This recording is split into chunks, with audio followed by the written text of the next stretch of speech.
સુરતના ઉધના ઉદ્યોગનગરમાં આજે વહેલી સવારે અચાનક ગુંજી ઉઠેલી જોરદાર ધડાકો. પળોમાં જ આગની લપટો ફેરવાઈ ગયો અને શ્રમિકો માટે કામની જગ્યા બની ગઈ મોતનું મેદાન. વૈષ્ણવજન તો તેને કહીએ જે પીડ પરાઈ જાનાને રે. નમસ્કાર દર્શક મિત્રો, આપ જોઈ રહ્યા છો નવજીવન ન્યૂઝ. હું છું સાર્થક પટેલ. ને વાત કરીએ સુરતના ઉધના વિસ્તારમાં ધરતી નમકીન પાછળ આવેલી એક પ્લાસ્ટિક મેન્યુફેક્ચરિંગ યુનિટમાં આજે સવારે અચાનક ભીષણ આગ ફાટી નીકળી હતી. કારખાનામાં પ્લાસ્ટિકનો વિશાળ જથ્થો સંગ્રહિત હોવાના કારણે જોતમાં વિકરાળ સ્વરૂપ જે આગ જે છે તે વિકરાળ સ્વરૂપમાં ધારણ કરી લીધું હતું. આગ લાગવાની સાથે જ કારખાનામાં કામ કરી રહેલા શ્રમિકોમાં અફરાતફરી મચી ગઈ હતી. અંદર કામ કરી રહેલા શ્રમિકોએ કંઈક સમજે તે પહેલા જ આગ અને ધુમાડાઓ સમગ્ર ફ્લોરને પોતાને ઝપેટમાં લઈ લીધો હતો. કેટલાક શ્રમિકો બહાર નીકળી ગયા હતા, જ્યારે કેટલા આગ અને ધુમાડામાં ફસાઈ ગયા હતા. ઘટનાની જાણ થતાં જ સુરત ફાયર વિભાગનો કાફલો તાત્કાલિક ઘટના સ્થળે પહોંચી ગયો હતો. ઘટનાની ગંભીરતા જોતા ઉધના, માન દરવાજા, ડિંડોલી, ડુંબાલ સહિતના 5 અલગ અલગ ફાયર સ્ટેશનમાંથી ટીમો જે છે તે રવાના કરી દેવામાં આવી હતી ને કુલ 8થી વધુ ફાયર ટેન્કરો દ્વારા સતત પાણીનો મારો ચલાવવામાં આવી રહ્યો હતો ને આગ પર કાબુ મેળવવાનો પ્રયાસ કરવામાં આવ્યો હતો. ફાયર વિભાગના જવાનો જીવને જોખમ મૂકી અંદર પ્રવેશ કર્યું, રેસ્ક્યુની કામગીરી હાથ ધરી હતી. ધુમાડો અને આગની લપટો વચ્ચે ફસાયેલા શ્રમિકોને બહાર કાઢી તાત્કાલિક સારવાર માટે ખસેડવામાં આવ્યા હતા. અચાનક બ્લાસ્ટ બાદ આગ વિકરાળ રૂપ ધારણ કર્યું હતું અને કામ પર હાજર શ્રમિકોના જીવ જોખમમાં મુકાયા હતા. આ ઘટનામાં 5થી વધુ શ્રમિકો ગંભીર રીતે દાઝ્યા હોવાનું સામે આવ્યું છે. કોઈના હાથ તો કોઈના પગ ગંભીર રીતે સળગી ગયા છે.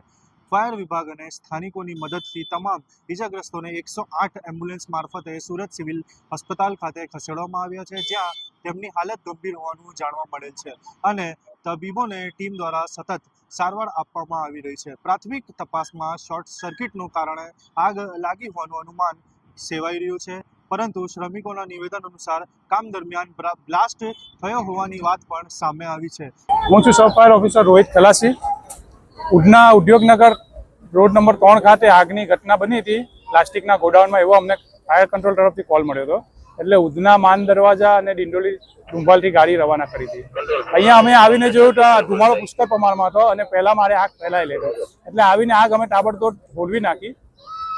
કેટલા લોકો આમાં દાઝ્યા હતા? પાર્ટીના જણાવ્યા અનુસાર 3-4 માણસો દાઝ્યા છે એવું કહેવાનું છે એમનું. એટલે અમે પ્રાઇવેટ વાહનમાં, પ્રાઇવેટ હોસ્પિટલમાં એમને શિફ્ટ કરી દીધા. આગ લાગવાનું કારણ તો હાલ જાણવા મળ્યું નથી. ના, અત્યારે તો કશું છે નથી એમાં. આગ પર હોલી નાખી છે અને ટોટલ કુલડાઉન કરી નાખી છે. 3 ગેટની ગાડીઓ થઈને 6 થી 7 જેવી ગાડીઓ હતી, જેના કારણે આગ વધુ ફેલાય હોવાની શક્યતા નકારી શકાય તેમ નથી. આગ સંપૂર્ણપણે બુઝાવવા બાદ ફાયર વિભાગ અને પોલીસ દ્વારા સમગ્ર ઘટનાની વિગતવાર તપાસ હાથ ધરવામાં આવશે. હાલ આગ પર સંપૂર્ણ કાબુ લેવામાં આવ્યું છે અને કારખાનાનું ટોટલ કુલ ડાઉનની પ્રક્રિયા પણ શરૂ કરવામાં આવી છે. પરંતુ આ ઘટના એકવાર ફરી ઉધના જેવી ઔદ્યોગિક વિસ્તારમાં સુરક્ષા અને ફાયર સેફટી પર ગંભીર સવાલો ઊભા કર્યા છે. શું કારખાનામાં જરૂરી ફાયર સેફટીના સાધનો હાજર હતા? શું નિયમિત રીતે સેફટી ઓડિટ કરવામાં આવતી હતી? અને જો શોર્ટ સર્કિટ કે બ્લાસ્ટ થયો તો જવાબદાર કોણ? અને આ તમામ પ્રશ્નોનો જવાબ તપાસ પૂર્ણ થયા બાદ જ સામે આવશે. આવા જ સમાચાર માટે જોડાયેલા રહો નવજીવન ન્યૂઝ સાથે.